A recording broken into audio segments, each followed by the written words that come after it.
കേരളത്തിൽ കടുത്ത സാമ്പത്തിക പ്രതിസന്ധി എന്ന് പറയുമ്പോൾ നമ്മുടെ നാടിനെ സാമ്പത്തികമായി ഞെരുക്കുന്ന, ധനരംഗത്ത് വരിഞ്ഞു മുറുക്കുന്ന കേന്ദ്ര നയം കാണാതിരിക്കരുത്. കേന്ദ്ര നികുതി വിഹിതം ക്രമാനുഗതമായി കുറക്കുന്ന നിലപാടാണ് കേന്ദ്ര ഗവൺമെന്റ് സ്വീകരിച്ചിരുന്നത്. പക്ഷേ ആ ഘട്ടത്തിലും കേരളത്തിന്റെ കഴിഞ്ഞ അനുഭവം പരിശോധിച്ചാൽ തനത് നികുതി വരുമാനം LDF സർക്കാരിന് നല്ല തോതിൽ തന്നെ വർദ്ധിപ്പിക്കാൻ കഴിഞ്ഞിരുന്നു. കഴിഞ്ഞ 5 വർഷം പരിശോധിച്ചാൽ 47,000 കോടിയിൽ നിന്നും 1,00,000 കോടിയിലേക്ക് സംസ്ഥാനത്തിന്റെ തനത് വരുമാനം വർദ്ധിപ്പിക്കാൻ കഴിഞ്ഞുവെന്നത് നാം കാണുന്നു. അതിനു മുൻപുള്ള വർഷങ്ങൾ നാം നേരിട്ട പ്രകൃതി ദുരന്തങ്ങൾ, മഹാമാരി, അതിൻ്റെയെല്ലാം പ്രതിസന്ധികൾ നമുക്ക് നേരിടേണ്ടി വന്നിട്ടുണ്ട്. എന്നാൽ ഈ സർക്കാർ, LDF സർക്കാർ അധികാരമൊഴിയുമ്പോൾ 5,000 കോടിയോളം രൂപ ഖജനാവിൽ നീക്കി ബാക്കിയുണ്ടായിരുന്നു. ഇത് റിസർവ് ബാങ്ക് തന്നെ സാക്ഷ്യപ്പെടുത്തിയ കാര്യമാണ്.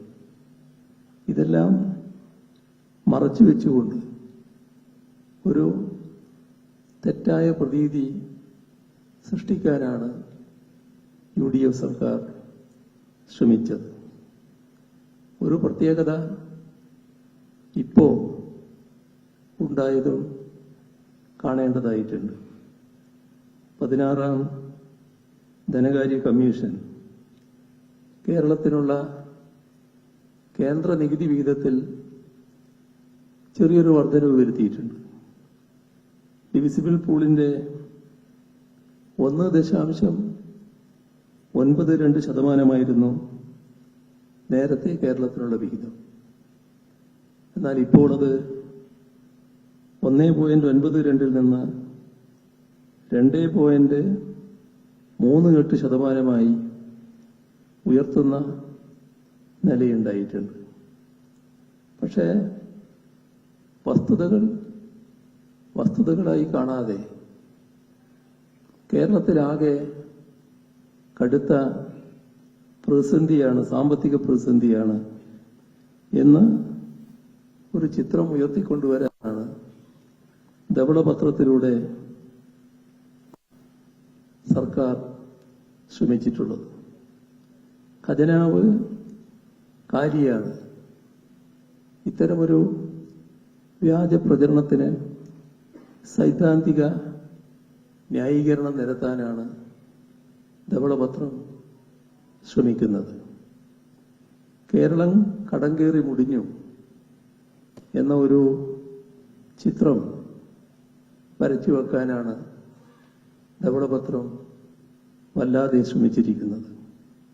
സാധാരണഗതിയിൽ കടത്തെ ആഭ്യന്തര വരുമാനത്തിന്റെ അനുപാതവുമായി ബന്ധിച്ചു വേണം വിലയിരുത്താൻ.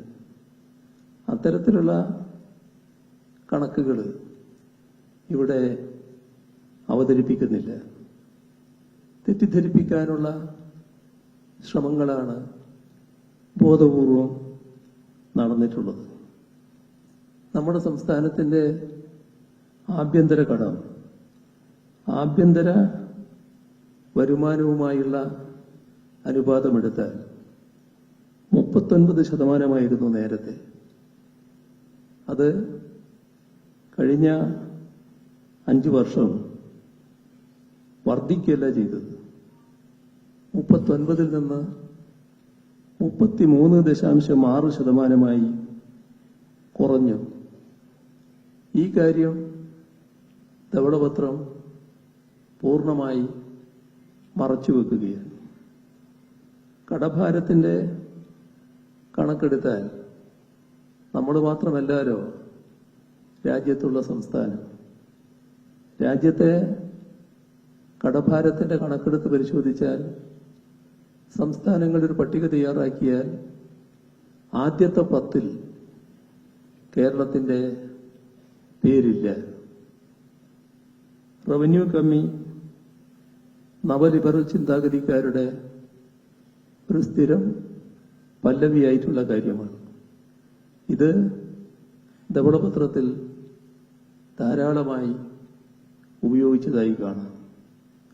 കേരളത്തിന്റെ റവന്യൂ ചെലവിന്റെ സിംഹഭാഗവും ശമ്പളം, പെൻഷൻ ഇവയ്ക്കെല്ലാം ചെലവിടുകയാണ് എന്നതാണ് ധവളപത്രം മുന്നോട്ട് വെക്കുന്നത്. എന്ന് പറഞ്ഞാൽ ജീവനക്കാരുടെ ശമ്പളവും പിരിഞ്ഞ ജീവനക്കാരുടെ, റിട്ടയർ ചെയ്ത ജീവനക്കാരുടെ പെൻഷനും എന്തോ മഹാ അപരാധമാണ് എന്ന തരത്തിലുള്ള ഒരു ചിത്രം ഉയർത്തിക്കൊണ്ടുവരാനാണ് ശ്രമിക്കുന്നത്. കേരളത്തിന്റെ ഈ തരത്തിലുള്ള റവന്യൂ ചെലവിന്റെ കാര്യങ്ങൾ പരിശോധിച്ചാൽ അതിലെ ആരോഗ്യരംഗത്തുള്ള, വിദ്യാഭ്യാസ മേഖലയിലുള്ള, പൊതുവിതരണ രംഗത്തുള്ള, പൊതുഗതാഗത മേഖലയിലുള്ള ജീവനക്കാരുടെ ശമ്പളവും അവിടെ നേരത്തെ എടുത്തിരുന്നവരുടെ പെൻഷനും എല്ലാം ഉൾപ്പെടുമെന്ന് കാണണം.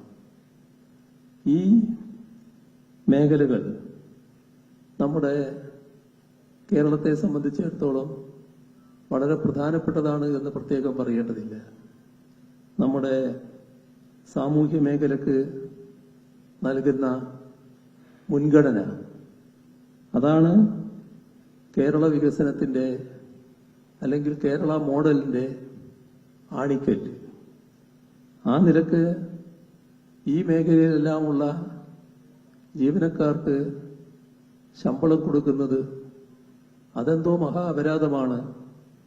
ഇവിടെ ശമ്പളവും പെൻഷന്റെയും ബാധ്യത കൂടുന്നേ എന്ന ഒരു മുറവിളി കൂട്ടുന്നതിൽ ഒരു അർത്ഥവുമില്ല.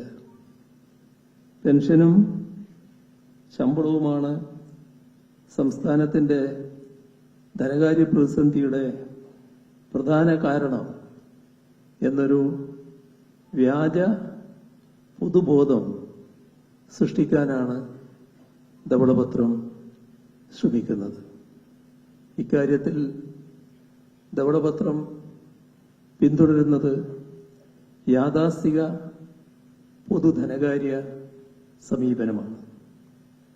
നമ്മുടെ സംസ്ഥാനം ഇവിടെ മുന്നോട്ട് വെക്കുന്ന ഈ ഘട്ടത്തിൽ UDF മുന്നോട്ട് വെക്കുന്ന മറുമരുന്ന് കേരളത്തിന്റെ സാമ്പത്തിക പ്രതിസന്ധി പരിഹരിക്കാൻ എന്ന പേരിൽ മുന്നോട്ട് വെക്കുന്ന മറുമരുന്ന് പൂർണ്ണമായ നവലിബറൽ സ്വകാര്യവൽക്കരണ അജണ്ടയാണ്. ഇത് ധവളപത്രം അർത്ഥശങ്കക്കിടയില്ലാതെ വ്യക്തമാക്കുന്നുണ്ട്.